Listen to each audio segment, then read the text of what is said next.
Ah, der Applaus, da ist er wieder. Hallo und herzlich willkommen auf der Jazzahead am Jazz-Thing-Stand mit zumindest 2 Teilen von Bruut. But I'll be polite and not speak Dutch with you, even though you're from Holland. We'll do this in English. Welcome. I've seen you a couple of times and I was always overwhelmed by this presence that you have. And I'm happy that this presence is now being sort of translated outside of Holland, where you're actually already doing really well, right? I mean, you're not exactly newcomers. You've been doing this for a while. For 10 years. This is our 10th year. So we started in 2009 and we're entering our 10th year, or you could say 11th year. So yeah. And in Holland we're doing great, we think. Yeah, it's really nice, yeah. How did Bruut start? What does it stand for? It's not the perfume, right? No. And it's not the Bruut either. No, we smell different than a perfume after a show, I can tell you.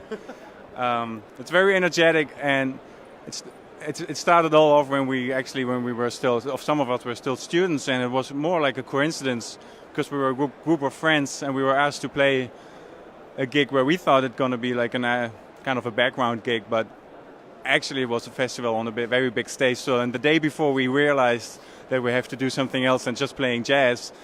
And we created actually the Bruut concept on the spot with suits, the name, playing with a Hammond organ sound and a jazz quartet with saxophone. We wrote some tunes or, covered some tunes which were very energetic, like boogaloo, crossover rock, soul jazz things. And since then we exactly do the same. Yeah. And just write tunes and play shows since 10 years. Never change a winning horse. Right. Yeah. It's great because I feel that there's sort of a resurgence for this type of music. Also, that's, being as old as me, I remember the beginnings of acid jazz, and hearing this type of soul jazz 60s stuff in the clubs was really exciting.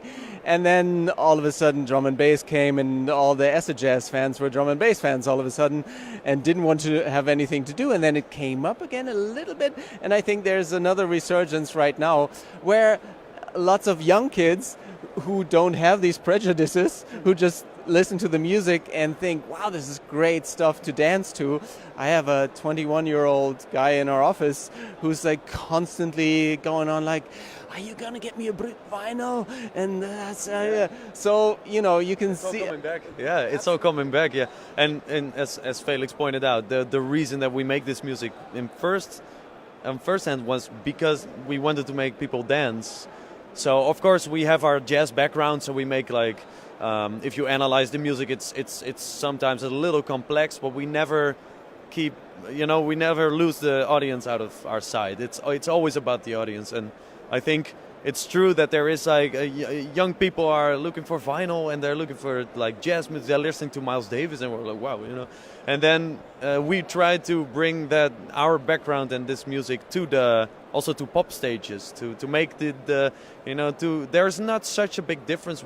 We don't have a singer, but it doesn't matter. We're trying to tell the people it doesn't matter. It's just it's accessible music in a way, and still we're not doing concessions so much, we're still making the music we really love. And we all grew up in the 90s and we listened to metal a lot, like new metal, like Korn, Limp Bizkit, but also Metallica and older stuff like Iron Maiden.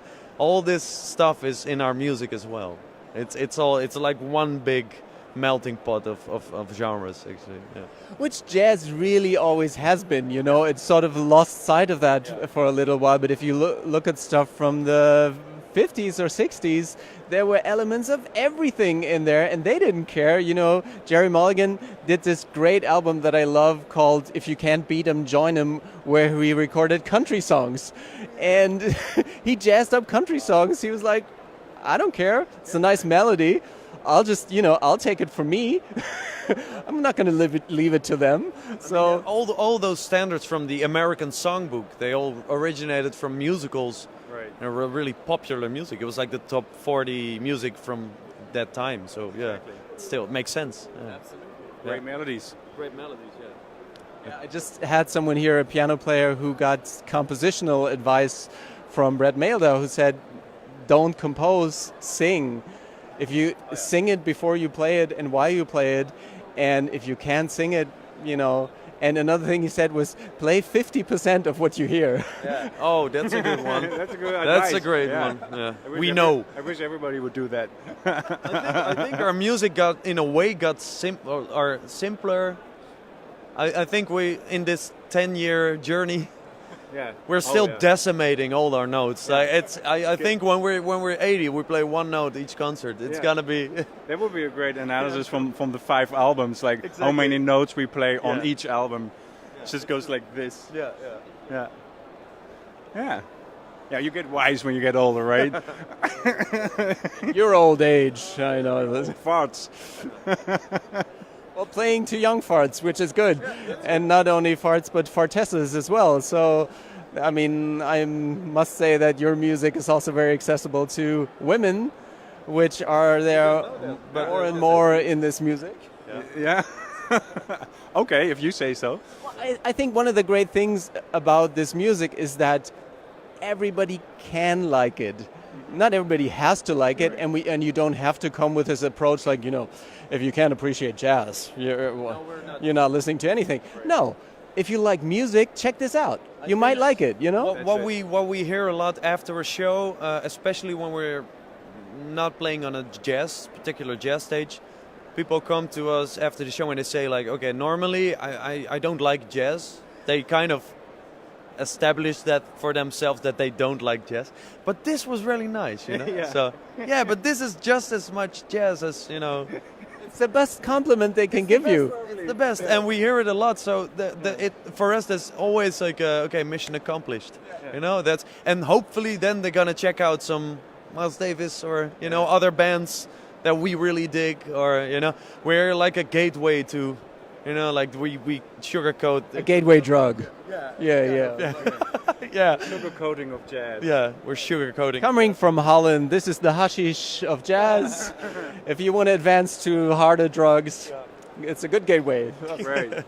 I'm so glad that nobody's recording this. That would be, come on, that would be That would be a hell. drag. Yeah. Imagine this was live. Yeah. Yeah. Oh, crazy. Thank you very much. Bruut. Or, there you go. Wow. Aufkleber. Aufkleber. No? That's a word I learned. Kannst du direkt auf meinen Pullover kleben, bitte? Oh, that's awesome. Oh, wow. This is a moment.